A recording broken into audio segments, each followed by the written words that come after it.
Welcome to the future of Colorado football.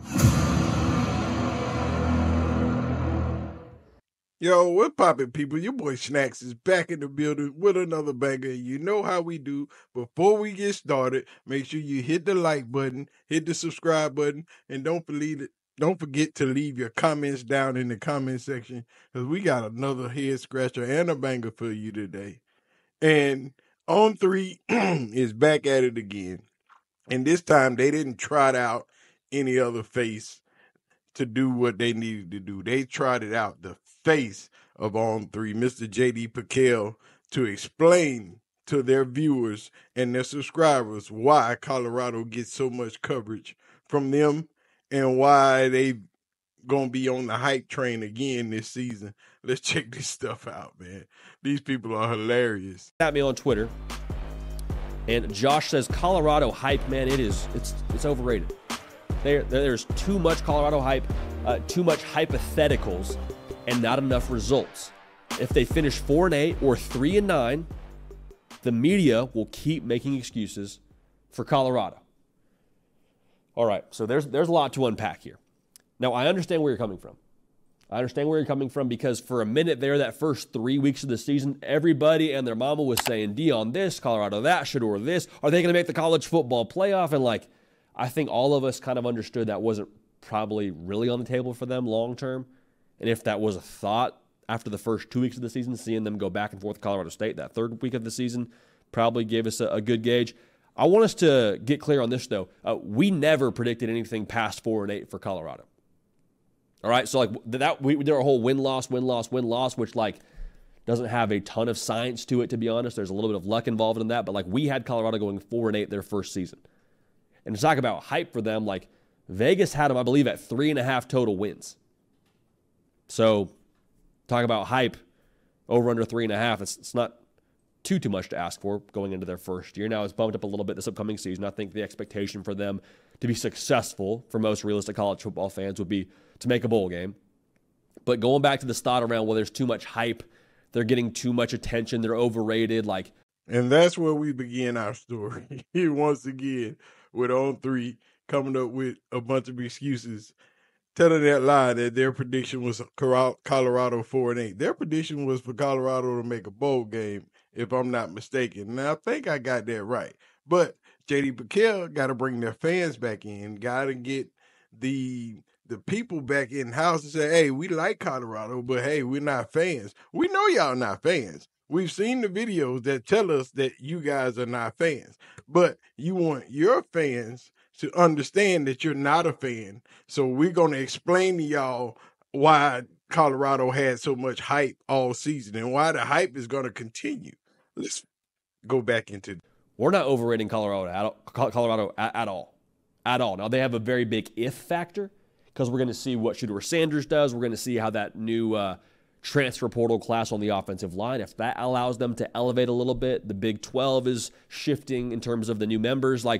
There is some variance and some question marks for us to, talk about together here for the course of the next couple of months. But I want us to be clear here. We did not overhype Colorado. We feel how we feel about Coach Prime in Colorado. Ton of impact and influence with every single thing that he does. But they were a 4-8 football team last year, and that was what we had them at in the preseason. You hear that sale again? He made sure that he sold that they did not overhype Colorado. He's letting you know that, hey, we said that they're going to be 4-8. We are not overselling Colorado.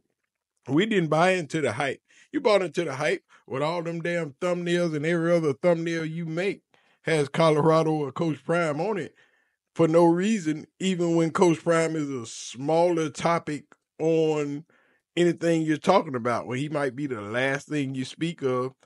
We see the thumbnail. The thumbnails proudly present Coach Prime as the main topic. But what does he do? Let's get back into it. Now, I also want to say this, as we always do with deionsanders, there is always that factor that they could have a little bit more juice with a positive move. I think what we saw last year in terms of media attention, yeah, it was attention and it was stuff that maybe you can't quantify when it comes to winning football games, but that does help attract talent. Now, has it attracted the level of talent they need to win what they want to win? Not just yet, but don't get it twisted. Deion Sanders having success is more impactful than any other coach in college football for their respective teams. I'll rephrase that. Deion Sanders doing something positive for his team further benefits Colorado than it would if your standard FBS coach has success. Like, Deion Sanders can get more juice out of that, if that makes sense. See, what you can't try to do is explain it away. You can't try to explain your actions and then throw hate and salt in the wound while you're doing it. It's not going to work, dog. Just say you don't like the man or the man gets too much play and you don't understand why. Well, let me tell you why. Deion Sanders is one of the most iconic African-American sports figures in the world. No matter where Deion goes, what he does, he's going to get the love and admiration anywhere, no matter what team, no matter what conference, no matter what he's doing. When he was on TV, he got the love. When he was playing football, he got the love. He gonna get the love regardless of whatever he does. Let me let JD finish explaining himself, and then we'll finish off with a commentary. Now, I also want to make this. I want to make this very, very clear. Media in general, sports media specifically, is supply and demand. Like, we base what we talk about on this show, yes, very much so based on what's happening in college football, but we talk about what y'all want to talk about. Like, how many times have you heard me sit in this chair and say, hey, get at me on Twitter, get at me on Instagram, hey, subscribe to the channel, hey, like the video. I'm not doing that just because it helps us. It does, 100%, but for us, that's good data. That is a roadmap to what you want to talk about.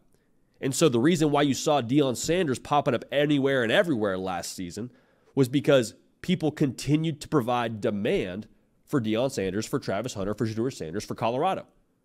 So people are trying to supply to meet that demand. So if people are frustrated with the way the media is operating according to Deion Sanders, I would say don't give the media what they want to hear. Don't give the media that signal that says we want more Deion Sanders. Now, I understand there is a fraction of the college football fan bases, or the college football public rather, that didn't really want to hear about Deion Sanders and didn't really want to hear about what's going on there. And some folks that were just new to college football because of Deion Sanders. And I think in some ways there's pros and cons to that. Another discussion for another time. The bottom line here is it's a supply and demand game, and there was a lot of demand for Deion Sanders. So now you blame the coverage on the people. Tell the people it's a supply and demand game. It's your fault. Y'all wanted to see it. Y'all like the videos. Y'all watched the videos. You put them up there because you knew everybody was going to watch them. You knew we was going to watch them. You knew the people was going to watch them. Once you put Deion Sanders, shedeursanders, Colorado football, anybody associated with that team, you knew that video was going to get more views than any other of your other videos that you post on YouTube. Regardless if it's regular On3 or On3 recruits, Colorado's going to get the coverage because Colorado deserves the coverage because Prime has created a media monster with the Colorado Buffaloes. So don't throw it on the people. Just tell the people the truth. Look, hey, we covering it because we know it's getting lots of clicks and views and likes. And also, everybody want to see it. Everybody want to know what's going on, even though they show what's going on. Everybody want to know our opinion of what's going on, even though half our opinion is bullshit and we lying because we don't like Colorado and we've shown it 1,000,000 times. That's what you need to say. Just don't lie to the people in their face. But anyway, man, we're going to get out of here because we tired of On3 telling lies like they've been doing for a year. We out of here, man. Appreciate you guys for watching. Make sure you hit the like button, hit the subscribe button, and leave your comments down in the comment section. Tell me how sorry On3 is again. And we out. Coach Prime. Thank you. God bless you all, man. Be safe.